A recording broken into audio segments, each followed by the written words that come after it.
Good morning all. എന്താ എല്ലാവർക്കും ഒരു എനർജി ഇല്ലാത്ത? ഫുഡ് കഴിച്ചില്ല എല്ലാവരും? Good morning good morning. Okay. അപ്പോൾ നമ്മൾ എന്താ ലാസ്റ്റ് ക്ലാസ്സിൽ എടുത്തത് എല്ലാവർക്കും ഓർമ്മയുണ്ടോ? നമ്മൾ ബലത്തെക്കുറിച്ചാണ് പറഞ്ഞത് അല്ലേ? ബലം എന്ന് പറഞ്ഞൊരു പുതിയ യൂണിറ്റ് നമ്മൾ സ്റ്റാർട്ട് ചെയ്തു. ബലത്തിൻ്റെ എന്തൊക്കെ കാര്യങ്ങളാണ് പറഞ്ഞേ? ആരെങ്കിലും പറയൂ. ബലത്തിൻ്റെ പ്രത്യേകതകൾ പറഞ്ഞു, ബലം എന്താണെന്ന് നമ്മൾ പറഞ്ഞു, യൂണിറ്റിനെ കുറിച്ച് നമ്മൾ പറഞ്ഞു. ഓക്കെ. ബലം പ്രയോഗിക്കുന്ന കുറേ സന്ദർഭങ്ങളൊക്കെ നമ്മൾ ഉദാഹരണമായി പറഞ്ഞു. നിങ്ങൾക്ക് ഓർമ്മയുണ്ട്? ഓക്കെ. ഇന്നത്തെ ക്ലാസ്സിൽ നമ്മൾ ബലത്തിൻ്റെ കുറച്ചും കൂടി പ്രത്യേകതകളെ ഡിസ്കസ് ചെയ്യാണ്. ഓക്കെ. അപ്പോൾ എല്ലാവരും ഇങ്ങോട്ടൊന്ന് ശ്രദ്ധിച്ചേ. ടീച്ചർ ഇപ്പം എന്താ ഇവിടെ ചെയ്തേ? ടീച്ചർ ചുമരിൽ തള്ളി. അങ്ങനെയാണോ നമ്മൾ ഇന്നത്തെ ക്ലാസ്സിൽ പറഞ്ഞത്? ബലം പറഞ്ഞപ്പോൾ നമ്മൾ അങ്ങനെയാണോ ഡിസ്കസ് ചെയ്തത്? അല്ല. അപ്പോൾ നമ്മൾ എന്താ പറഞ്ഞത്?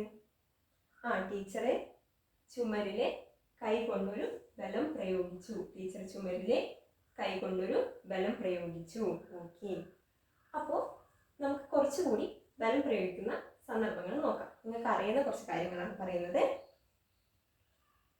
ഇതെന്താണെന്ന് എല്ലാവർക്കും അറിയില്ലേ? ഇതൊരു കാന്തമാണ്. കാന്തത്തിന്റെ പ്രത്യേകതകളെ കുറിച്ചൊക്കെ നിങ്ങൾക്ക് അറിയാം അല്ലേ? അറിയാം. ഇനി ഇതോ? ഇതൊരു സേഫ്റ്റി പിൻ. അപ്പോൾ ഈ രണ്ട് കാര്യങ്ങളും നിങ്ങൾക്ക് അറിയാം. ഇത് രണ്ടും അടുത്ത് വന്നാൽ എന്തെങ്കിലും സംഭവിക്കുമോ? ഇത് ആകർഷിക്കും. എന്ത്?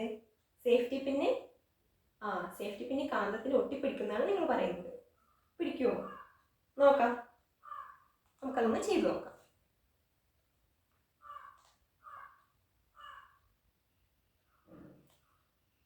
ഒട്ടിപ്പിടിക്കുന്നുണ്ടല്ലേ? എന്താ സംഭവിച്ചത്? കാന്തം സേഫ്റ്റി പിന്നിനെ ആകർഷിച്ചു. അഥവാ നമ്മൾ ബലത്തിന്റെ രീതിയിൽ പറഞ്ഞാൽ എങ്ങനെ പറയാം?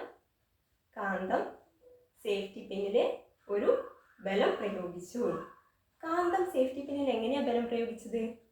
ടീച്ചർ നേരത്തെ ചുമരിൽ കാണിച്ചതുപോലെ ചുമരിൽ സ്പർശിച്ചുകൊണ്ടാണ് ടീച്ചറെ ചുമരിൽ തള്ളിയത്. അതുപോലെ ഇവിടെ സേഫ്റ്റി പിന്നിന്റെ മേലെ കാന്തം സ്പർശിക്കേണ്ട ആവശ്യമുണ്ടായോ? ഒന്ന് ശ്രദ്ധിച്ചേ. ഇല്ല, വേണ്ടി വന്നില്ല അല്ലേ? എന്താ സംഭവിച്ചത്? കാന്തം സേഫ്റ്റി പിന്നിന്റെ കുറച്ച് അടുത്ത് വരുമ്പോഴത്തേക്കും ആ ബലം സേഫ്റ്റി പിന്നിന് മേലെ അനുഭവപ്പെട്ടു. അല്ലാതെ സേഫ്റ്റി പിന്നിന് മേലെ സ്പർശിച്ചുകൊണ്ടല്ല ആ ബലം അനുഭവപ്പെട്ടത്. ഓക്കെ. ഇനി നമുക്ക് മറ്റൊരു ഉദാഹരണം നോക്കാം. ഈ ഒരു പന്ത്, ടീച്ചർ ഈ പന്ത് മുകളിലേക്ക് എറിയണം. താഴോട്ടുള്ളത്. ഈ പന്ത് മുകളിലേക്ക് പോയത് എങ്ങനെയാണ്? ടീച്ചറെ പന്തിന്റെ മേലെ ഒരു ബലം പ്രയോഗിച്ചു. എങ്ങനെയാണ് ബലം പ്രയോഗിച്ചത്? മുകളിലേക്കാണ് ബലം പ്രയോഗിച്ചത്. അപ്പോൾ പന്ത് എങ്ങനെയാ താഴോട്ടേക്ക് വന്നത്? പന്ത് എങ്ങനെ താഴോട്ടേക്ക് വന്നു? എല്ലാവരും ഒന്ന് ചിന്തിച്ചേ, ഒന്ന് ചർച്ച ചെയ്യും. നിങ്ങൾ പരസ്പരം ഒന്ന് ചർച്ച ചെയ്ത് ഒന്ന് ആലോചിച്ച് നോക്കിയേ. ആരെങ്കിലും ഒന്ന് പറഞ്ഞേ. അത് തന്നെ, കറക്റ്റാണ്. അതെ, പന്ത് ഭൂമിയുടെ ആകർഷണം കൊണ്ടാണ് താഴോട്ടേക്ക് വന്നത്. ഭൂമി എല്ലാ വസ്തുക്കളിലും ഒരു ആകർഷണ ബലം പ്രയോഗിക്കുന്നുണ്ടെന്ന് നമുക്കറിയാം. അപ്പോൾ മുകളിലേക്ക് പോവാൻ ആരാണ് ബലം പ്രയോഗിച്ചത്? ടീച്ചറെ മുകളിലേക്ക് പന്തിനൊരു ബലം പ്രയോഗിച്ചു. അപ്പോൾ താഴോട്ടേക്ക് വന്നത് ഭൂമിയുടെ ആകർഷണ ബലം കൊണ്ടാണ്. ഓക്കെ. അപ്പോൾ ഇത്രയും കാര്യങ്ങൾ നമ്മളിപ്പോൾ പറഞ്ഞു. കുറച്ച് ഉദാഹരണങ്ങൾ ഞാനിപ്പോൾ പറഞ്ഞില്ലേ? ഇനി ഈ ഉദാഹരണങ്ങളിൽ ബലപ്രയോഗം നടത്തിയ എല്ലാ സിറ്റുവേഷനും നിങ്ങളൊന്ന് ആലോചിച്ച് നോക്കാം.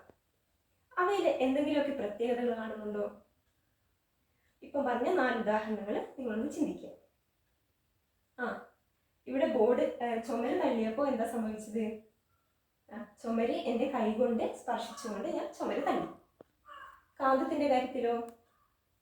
കാന്തത്തിലെ സ്പർശിക്കേണ്ട ആവശ്യം വന്നില്ല. അപ്പോൾ എന്താണ് ഇവ തമ്മിലുള്ള വ്യത്യാസം? ചില ബലപ്രയോഗങ്ങളിലെ അതെ. ഓക്കെ. അപ്പോൾ നിങ്ങൾക്ക് മനസ്സിലായി. എല്ലാവരും ഒരുമിച്ച് പറയൂ. ചില ബലപ്രയോഗങ്ങളിൽ വസ്തുക്കൾ തമ്മിൽ സ്പർശിക്കേണ്ട ആവശ്യമുണ്ടായി, ചില സാഹചര്യങ്ങളിൽ സ്പർശിക്കേണ്ട ആവശ്യം ഉണ്ടായില്ല. അപ്പോൾ ഇങ്ങനെ 2 തരത്തിൽ ബലപ്രയോഗം നടക്കുന്നുണ്ടെന്ന് നിങ്ങൾക്ക് മനസ്സിലായി. ഇനിയിപ്പം പറഞ്ഞ കാര്യങ്ങൾ നിങ്ങൾ ഈ 2 തരത്തിലായി ഒന്ന് തരംതിരിച്ചേ. ഒരാൾ പറയൂ, ഏതൊക്കെ ഇപ്പം പറഞ്ഞ 4 ഉദാഹരണങ്ങളിൽ ഏതൊക്കെ കാര്യങ്ങളാണ് സ്പർശിച്ചുകൊണ്ട് ബലപ്രയോഗം നടത്തിയത്? ടീച്ചർ ചുമരിൽ തള്ളിയത്. ഓക്കെ. പിന്നെ പന്ത് മുകളിലേക്ക് ടീച്ചർ എറിഞ്ഞത്, അതിലും എൻ്റെ ബലപ്രയോഗം നടന്നിട്ടുണ്ട്. ഓക്കെ. ഇനി സ്പർശിച്ചുകൊണ്ട് അല്ലാതെ നടന്നതോ? ഇവിടെ നിന്നായിരുന്നു പറഞ്ഞേ. കാന്തം ആകർഷിച്ചത്, ബലപ്രയോഗം നടത്തിയത് സ്പർശിച്ചുകൊണ്ടല്ല, പരസ്പരം അവരെ തൊട്ടിട്ടില്ല. പിന്നെ ഭൂമിയുടെ ആകർഷണം കാരണം പന്ത് താഴോട്ടേക്ക് വന്നത്, അവിടെയും എന്ത് സംഭവിച്ചിട്ടില്ല? വസ്തുക്കളെ സ്പർശിച്ചുകൊണ്ടല്ല ബലപ്രയോഗം നടത്തിയത്. ഓക്കെ. അപ്പൊ നിങ്ങൾക്ക് ഈ 2 തരത്തിലുള്ള ബലപ്രയോഗങ്ങളും മനസ്സിലായിട്ടുണ്ട് അല്ലേ? ഇനി ഈ 2 തരത്തിലുള്ള ബലപ്രയോഗങ്ങൾക്ക് 2 പേരുണ്ട്. അതാണ് പറയുന്നത്. വസ്തുക്കൾ തമ്മിൽ പരസ്പരം സ്പർശിച്ചുകൊണ്ടാണ് ബലപ്രയോഗം നടക്കുന്നുണ്ടെങ്കിൽ അത്തരം ബലത്തിന് പറയുന്ന പേരാണ് സമ്പർക്കബലം. എന്താണ്?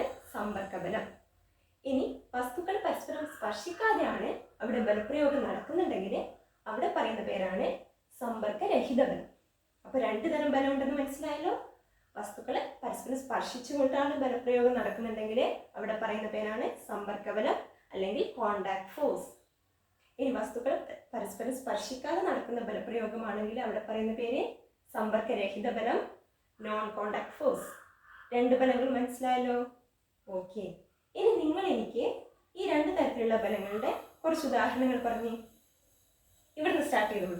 ഓരോരുത്തരും ഓരോന്ന് പറഞ്ഞു. സമ്പർക്ക ബലത്തിനൊരു ഉദാഹരണം പറയൂ. സമ്പർക്ക ബലം മേശ തള്ളുന്നത്. മേശ തള്ളുമ്പോൾ എന്താണ്? നമ്മൾ കൈകൊണ്ട് മേശ തള്ളുമ്പോൾ ഇവിടെ എന്താ? സമ്പർക്കം ഉണ്ടാകുന്നുണ്ട്. ഓക്കെ. പിന്നെ സമ്പർക്കരഹിത ബലത്തിനൊരു ഉദാഹരണം പറഞ്ഞേ, ഒന്ന് പറയൂ. തെങ്ങിൽ നിന്ന് തേങ്ങ വീഴുന്നത്, അവിടെ എന്താണ്? ഭൂമിയുടെ ആകർഷണമാണ് അല്ലേ? അവിടെ സമ്പർക്കം ഇല്ല. പിന്നെ മറ്റൊരു ഉദാഹരണം. ഇത് നമുക്ക് വളരെ പരിചയമുള്ളൊരു ഉദാഹരണമാണ് അല്ലേ? നമ്മൾ പേപ്പർ കഷ്ണങ്ങളെ എന്തുകൊണ്ട് സ്കെയില് തലയിൽ വരച്ച് പേപ്പർ കഷ്ണങ്ങൾ ആകർഷിപ്പിക്കുന്നത്, അതെന്തിന് ഉദാഹരണമാണ്? സമ്പർക്ക ബലമാണോ? അല്ല, സമ്പർക്കരഹിത ബലത്തിന് ഉദാഹരണമാണ്. ഓക്കെ. അപ്പൊ നിങ്ങൾക്കിത് മനസ്സിലായിട്ടുണ്ട്. നിങ്ങൾക്ക് സമ്പർക്ക ബലവും സമ്പർക്കരഹിത ബലവും ഇപ്പൊ മനസ്സിലായിട്ടുണ്ട്. ശരി. ഇനി നിങ്ങൾ എന്ത് ചെയ്യണം? കൂടുതൽ ഉദാഹരണങ്ങളെ സമ്പർക്ക ബലത്തിനും